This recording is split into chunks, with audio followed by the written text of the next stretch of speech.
Hey everyone, it's Kyle, and I wanted to make this video to discuss how I believe that anyone can have a lucrative career in real estate. Whether you are looking for a new career path or just looking for some extra money or a side hustle or just to be able to sell to friends and family or to rent apartments to friends and family and just do it part-time. So as you may know, I wear many hats, but I'm still an active real estate broker of a company, and I also do active real estate sales as well. And so I just got done prospecting for 2 hours straight, and I wanted to make this video while it's all still fresh on my mind. And the thing I like about real estate is that if you treat it like a real job, you can be your own boss, make your own hours, set your own schedule, and it's still a respectable career path that you feel good about yourself and proud of. And there is still an opportunity to make a lot of money, and it's a very lucrative career, and you're helping people along the way. You're either helping them sell their house for a great price, or you're helping them find their own dream house, or just find an apartment. Anything in real estate sales, it's all gravy. You can do so many things with it. There's so many different opportunities with it, and you can make some serious money. And why I wanted to make this video, and because it's such a unique opportunity, whereas tomorrow, for instance, I wanted to be able to take off. Now, I wanted to take off a little bit in the morning and work a little bit at night, but in the morning is my prospecting time. It's my finding new business time.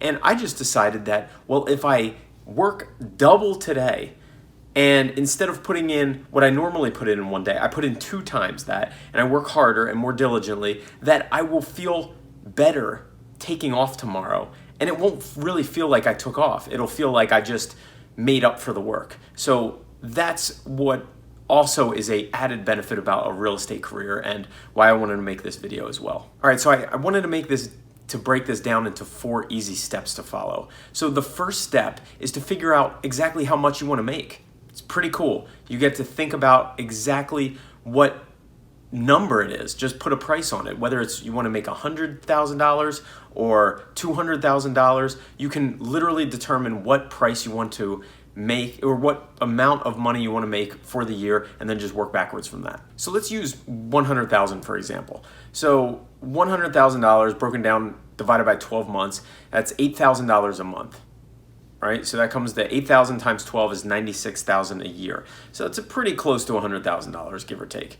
So let's just use that as an example. So right off the top of my head, I can think, well, that's either one sale at $400,000, a $400,000 sale price, and you make 2% commission off of it. That's $8,000. Or you could sell 2 lower priced places that are $4,000 each and do 2 of those a month. Or you could even look at it with rentals and decide to do 8 rentals a month and for $1,000 each, and there you're going to get to your $8,000 goal a month. So then step 2 is to figure out what you need to do every day, daily. What's your daily number? So there is a golden rule in real estate that if you talk to 40 contacts, you're going to get 1 transaction from that.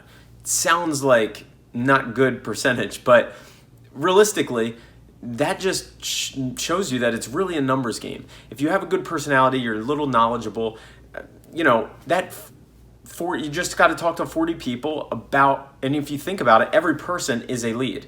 Everybody's got to live somewhere. They're either going to move and rent, they're either going to buy, they're either going to sell their place that they own and buy another place. So if you talk to 40 people, you will get 1 transaction out of it. So you just got to think of how many daily numbers, your daily number that you want to hit. All right, so then step 3 is you got to figure out who to talk to. So who do you want to focus on? Well, for instance, if you want to do sales, there's a couple categories for people who to talk to. One is new people. You want to always be meeting new people and talking to new people. One is follow-ups. One is sphere of influence, it's called. So follow-ups are basically new people are new people you come in contact with. It could be somebody you met at Starbucks in the line. You gave them your business card. That's a new person. He's living somewhere, or he or she, or they're going to rent somewhere else, or something like that. So if you get a little more in depth with it, it's for sale by owners, people that are trying to sell themselves and not want to use a real estate agent.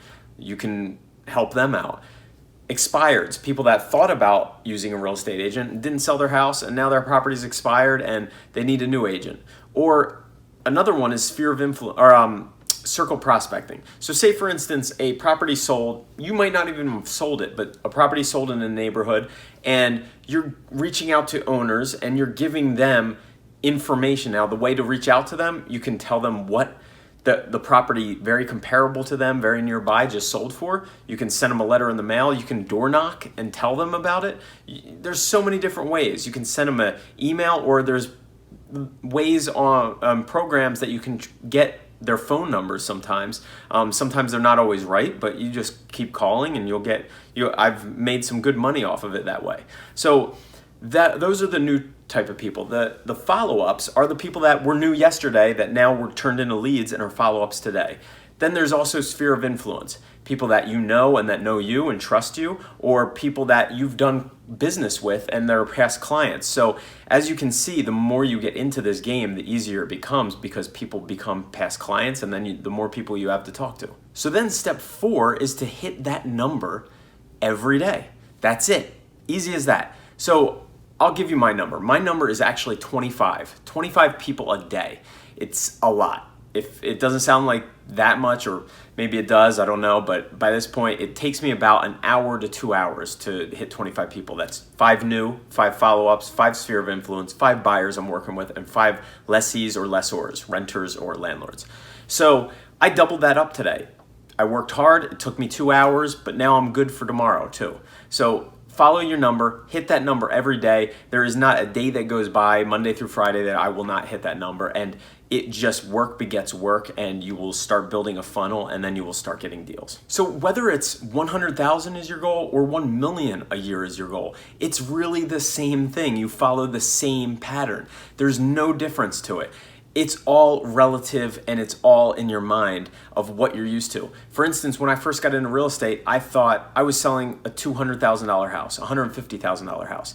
Then I started moving to a different area that was a little higher dollar, and that's what I would recommend, maybe looking at areas close to you that you could get to that are a little higher dollar. And I used to think that a $3,000 rental was a lot of money. And because I was making more than I used to make on the $150,000 sales. But then I started realizing that now I won't even touch anything that's south of 500,000 to sell, because I just am used to that now, and it's what I've got accustomed to. So it's all about opening your mind and expanding your mind. And I mean, just last month I did 2 sales that are north of $2.2 million. So there is a lot of growing and expanding your mind in this, and then you are able to make as much as you want to make and focus on exactly the type of work that you want to do. So then ultimately, the beauty of this is that you can learn to leverage yourself, and you get so involved with taking listings that you have to have a buyer's agent or you have to have a renter agent, and you grow your business that way, so you can take the pressure off yourself of having to be in 2 places at one time, and you can grow your business and just expand your business. So real estate's a great career to do, but we're going to leave that whole aspect of it for another video. Guys, thank you so much for tuning in. I really appreciate this. I really hope you found some value out of this, whether you are in real estate and you're just looking to advance and grow your business, or you're looking for a new side hustle and always were interested in getting into real estate. Feel free to contact me, leave a comment below. I will definitely reply to it. And as always, guys, thank you so much. Oh, don't forget, the one thing you could do for me is smash the like button until that thing turns blue. It helps with the YouTube algorithm. And also follow if you have not done so already, and hit the notification bell so you'll get notifications every time I post a new video. I do a lot of financial videos, real estate videos, some creative and mindset videos, so check it out. And also follow me on Instagram. I post there pretty much daily, so you will get other aspects of my life as well. Guys, thank you so much and have a great day.